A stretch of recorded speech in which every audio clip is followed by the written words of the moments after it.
Buenos días, estamos en la sección de nuestro podcast sobre ciudadanía digital y derecho.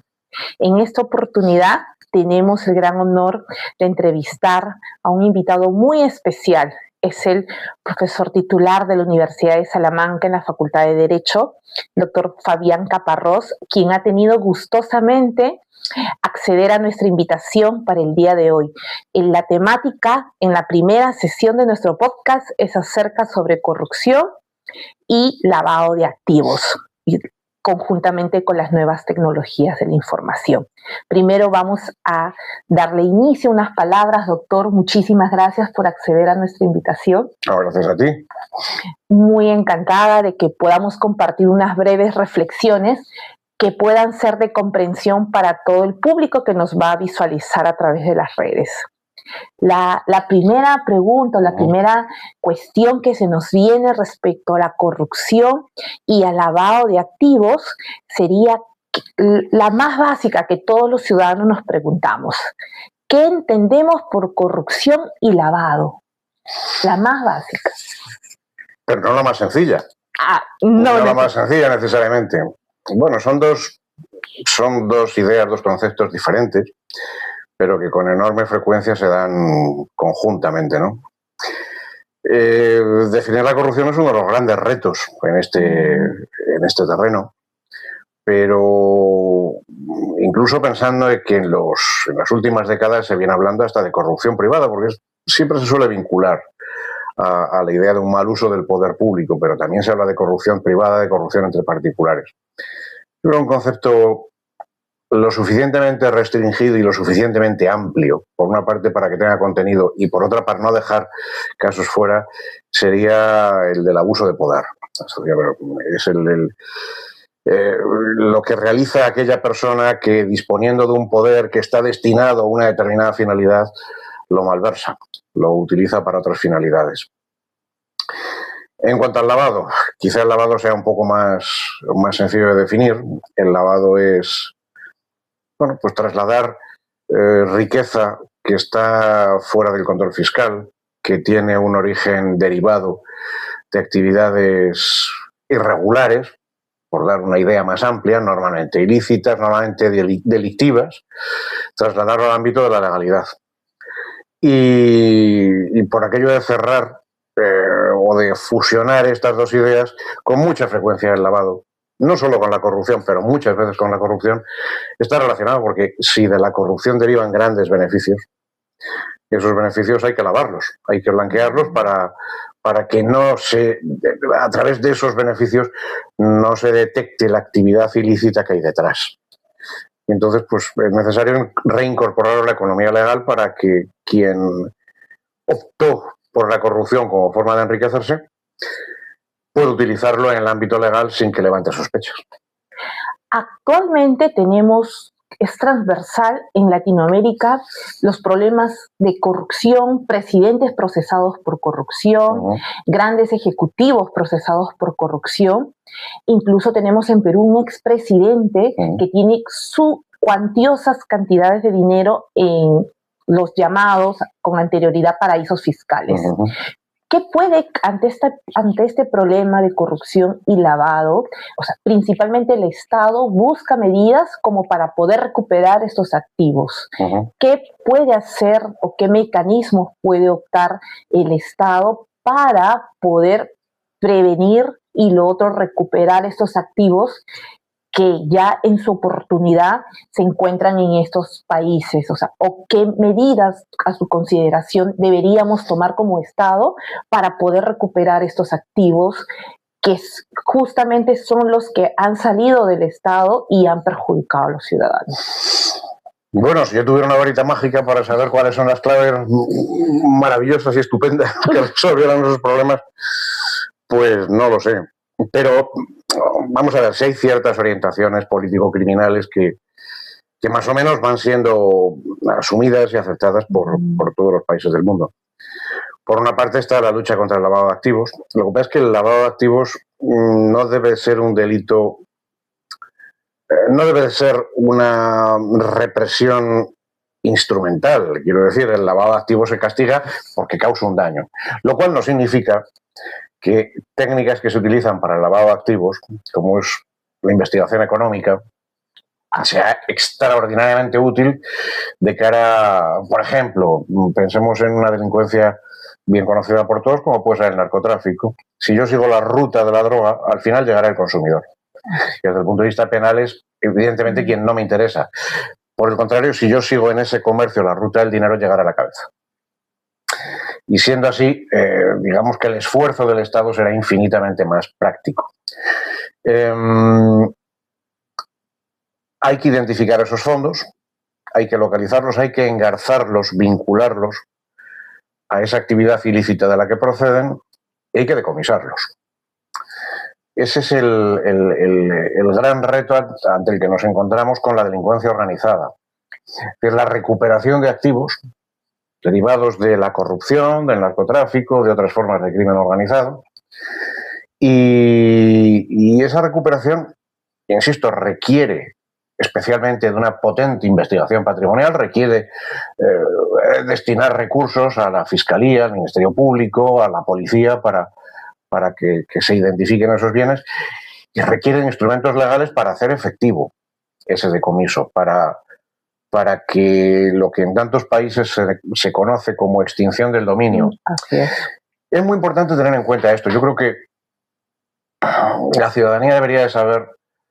Primero, la ciudadanía lo que quiere es que se recupere, porque existe un sentimiento de indignación generalizado de, vale, los tenemos, les vamos a castigar, pero lo cierto es que tiene un montón de millones en cuentas por ahí perdidas.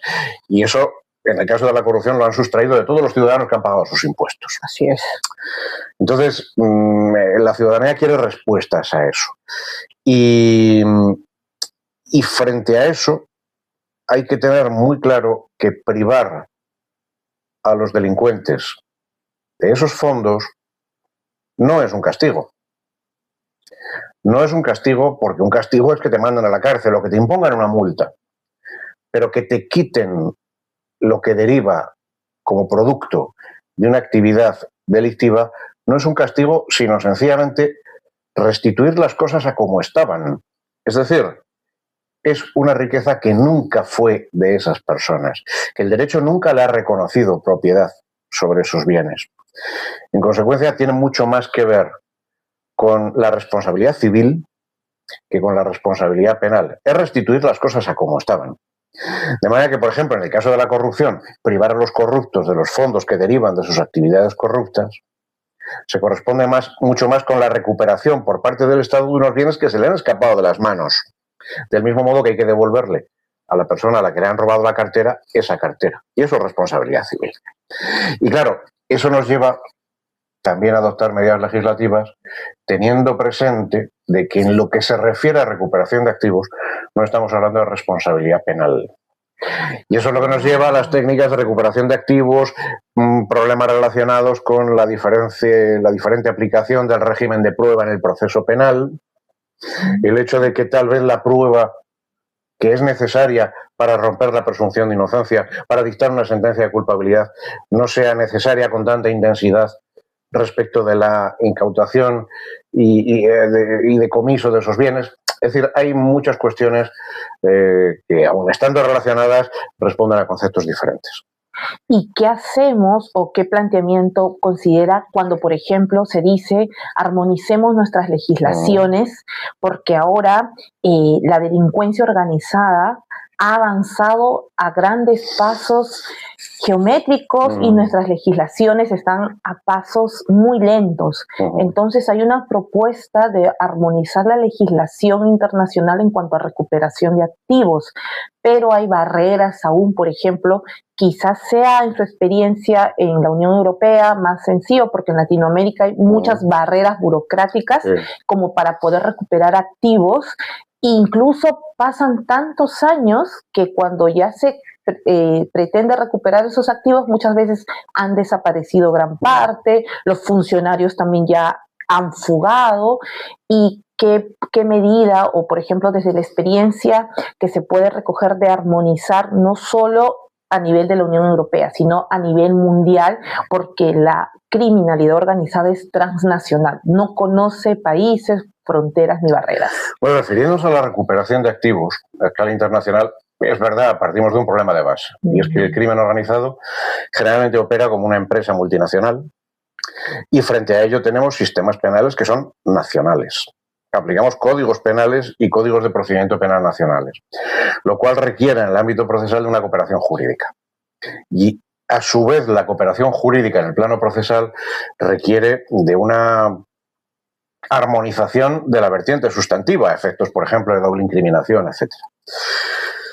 Entonces, en el ámbito de la Unión Europea, bien lo dices, desde el Tratado de Lisboa, la Unión Europea tiene competencias penales a través de directivas y hace que, bueno, pues desde las instituciones europeas se aprueben normas que se tienen que implementar, se tienen que transponer en el derecho interno. Por ejemplo, a propósito de recuperación de activos, ahora mismo nos encontramos con una directiva europea de 2014 que es la que ha regido la reforma penal sobre decomiso en todos los países de la Unión Europea, y en noviembre se nos termina el plazo para implementar la nueva directiva sobre decomiso, que es, ya digo, es imprescindible.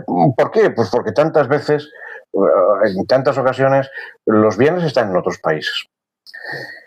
Tenemos un instrumento aparte, hablamos del ámbito de la Unión Europea, pero tenemos un instrumento ya que tiene sus años, que ya peina canas, que es la Convención de Mérida. La Convención de Mérida contra la corrupción. Es verdad que está restringida al ámbito de la corrupción, pero también es verdad que da un concepto muy amplio de corrupción y, por lo tanto, tiene un ámbito muy extenso de aplicación. Y la Convención de Mérida tiene un capítulo entero dedicado a la recuperación de activos, que dibuja una idea de decomiso y recuperación muy próxima, como decía antes, al derecho civil más que al derecho penal, y en la que se establece la solución a esa tensión que existe entre el derecho nacional y la cooperación internacional y el respeto a la soberanía. Es decir, la propia Convención de Mérida lo que nos dice es que, en efecto, cada Estado, cuando tenga una reclamación de bienes por parte de otro, de bienes que deriven de la corrupción, tal vez en un tercer Estado, debe aplicar sus normas procesales, ¿no? Es un respeto a la soberanía, pero al mismo tiempo la Convención de Mérida dice que las normas de cada país tienen que adaptarse a los criterios básicos que establece la propia Convención. De tal manera que en esa mezcla, en esa armonización entre criterios, digamos que de soberanía y de cooperación, cada vez es, no voy a decir más fácil, pero menos difícil poder recuperar esos activos. Además, incluso, sin citar ejemplos que no hieran ninguna sensibilidad, hay muchos países que han arrastrado muy mala fama a lo largo de décadas como refugios financieros, y que precisamente ahora en estos tiempos se caracterizan por una cooperación modélica. De manera que, por eso digo que yo creo que las cosas han mejorado bastante, aunque el margen de mejora sigue siendo enorme, por supuesto. ¿Y qué hacemos frente a hay una creciente criminalidad organizada transnacional? ¿Qué hacemos frente a esta creciente criminalidad que, a pesar de los mecanismos, quizás en Latinoamérica tenemos en países como Perú, Venezuela, Colombia, Chile, tenemos que la creciente criminalidad a raíz de los delitos de extorsión, sicariato, delitos contra el patrimonio? ¿Qué hacemos frente a esta criminalidad que lava dinero, y lava dinero no de pocas cifras, sino lava dinero de muchísimas fortunas? El caso más emblemático que nosotros tenemos quizás en estos momentos hasta ahora es el Tren de Aragua, pero hay muchísimas organizaciones criminales que actúan ya no solo a nivel local, sino que a nivel de internacional, multinacional. Incluso tienen conexiones con Europa, y esta criminalidad tiene como principal eje el lavado de dinero. A nivel latinoamericano, en alguna oportunidad se propuso la creación de un código procesal modelo único. Lamentablemente no funcionó, pero aún sigue, o sea, esta creciente criminalidad sigue en auge. ¿Qué propuesta o qué consideración por ahí podríamos encontrar frente a este problema de cara a los próximos años, ¿no? Claro, digo lo mismo, no tengo varitas mágicas, ya me gustaría tenerlas, pero yo creo que hay dos factores básicos. Uno es puertas adentro de cada Estado.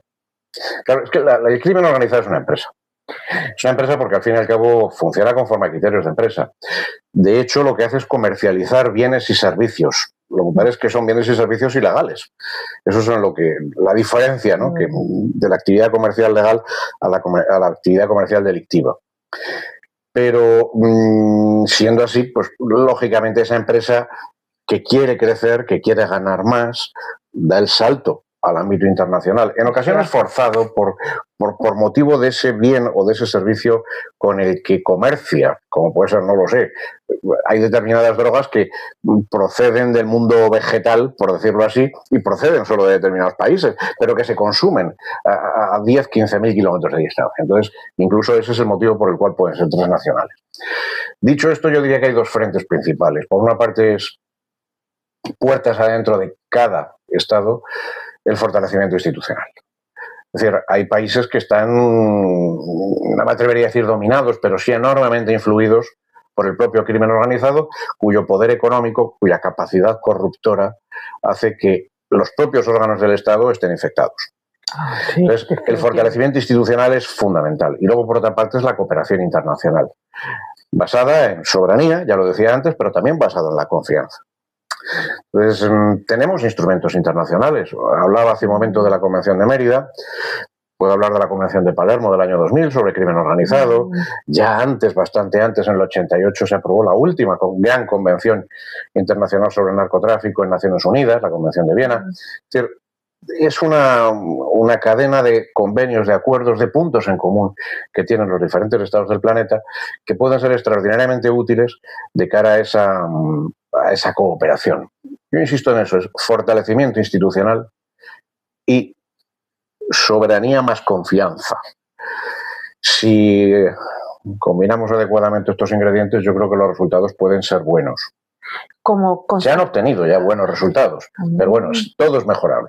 Pero como consideraciones finales, estimaría que fortalecer la cooperación internacional, al menos en Latinoamérica, tendría repercusiones en los resultados sobre los mecanismos de lucha contra la corrupción y lavado de activos. Y ese es un mensaje también de cara a la ciudadanía, porque cuando la ciudadanía no ve resultados y ve como en nuestros países que la criminalidad incrementa, hay una tasa de inseguridad ciudadana, que ahora se lo comento, en nuestro caso el Instituto Nacional de Estadística e Informática recoge estadísticas semestrales que he podido revisar sobre el grado de inseguridad ciudadana medido en cada 6 meses. Y a este último periodo móvil, hasta junio del 2026, se viene incrementando las cifras. Entonces, la ciudadanía tiene una percepción de que lamentablemente el Estado no tiene los mecanismos suficientes o no actúa suficientemente. Entonces, como consideración última, sería la cooperación internacional como el mecanismo con el cual nosotros podríamos resaltar.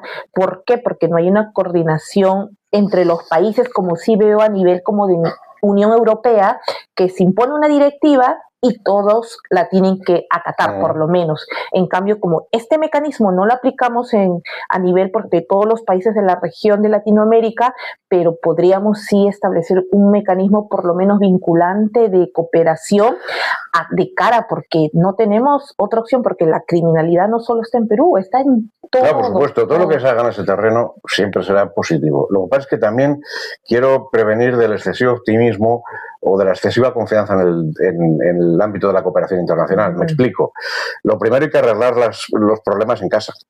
Es decir, ese fortalecimiento institucional es fundamental. Y, por ejemplo, ahora mismo vivimos un momento político muy complicado de populismo punitivo. Es decir, ese es otro tema muy grande. Claro, la ciudadanía se siente muy segura cuando un político les dice que va a tener una enorme mano dura y saca unas imágenes tremendas de unas cárceles en las que se hacinan cientos y cientos de personas, presuntos delincuentes, y lo que digo, peor, presuntos, porque muchos están sin juzgar o pueden llegar a ser inocentes. Vamos a ver, ahí tenemos un problema, porque es una pena que la ciudadanía piense que con subir las penas del Código Penal todo se arregla. Es cierto. Es decir, ya lo decía Beccaria hace 250 años. Es decir, lo importante no es la dureza del castigo, sino su certeza. Es decir, que las instituciones sean lo suficientemente capaces para identificar a los culpables y verdaderamente castigarlos cuando lo merezcan. Es decir, hacer, por llamarlo de algún modo, una pesca de arrastre, lo que hace sobre todo es tranquilizar al ciudadano a corto plazo, pero no por ello se suprimen los problemas de seguridad, porque en ese arrastre indiscriminado el problema penal no lo tenemos resuelto. Lo tenemos aparentemente resuelto, es decir, es algo consustancial casi a nuestra sociedad presente, y es que hacemos las cosas no tanto para hacerlas bien, sino para que parezca que se hacen bien. Es como un escaparate. Entonces, debemos de prescindir un poquito más de esos escaparates. Yo creo que todos conoceremos o habremos oído alguna vez hablar de la cantante Rocío Jurado. Por supuesto. De Rocío Jurado cuando cantaba eso de se nos rompió el amor de tanto usarlo, ¿no? Bueno, pues yo utilizo este ejemplo en clase. Por supuesto, la mayor parte de mis alumnos no saben quién es Rocío Jurado. Son demasiado nuevos o yo demasiado viejo, pero lo comparo con la amenaza penal. Es decir, a corto plazo eso de incrementar las penas satisface al ciudadano que se cree que los malos son otros y que ellos son los buenos siempre. Pero hay que ser prudente y saber cuándo tenemos que aplicar para que no se nos rompa la máquina del derecho penal. Hay que utilizarlo en su medida justa y de una forma quirúrgica, porque si lo hacemos de forma indiscriminada, insisto, desde el punto de vista electoral, valga la expresión, podemos tener a gente satisfecha a corto plazo, pero no resolvemos el problema social. Yo creo que eso es importante tenerlo en cuenta. Si sobre esas políticas nacionales hacemos unos estupendos acuerdos que, basados en la confianza, permitan la cooperación, yo creo que una enorme parte del problema quedará resuelta. Sabias reflexiones, doctor, porque ahora estamos pasando todo un proceso, a lo menos, de creciente criminalidad y una respuesta solo punitiva, populismo punitivo que no resuelve nada. Entonces, sobre esto y mucho más, vamos a trabajar en las próximas sesiones. Agradezco y agradecemos al doctor por su voluntad, su tiempo. Sabemos que aquí el doctor tiene tantas actividades académicas y también de haber compartido un pequeño espacio para nuestro podcast.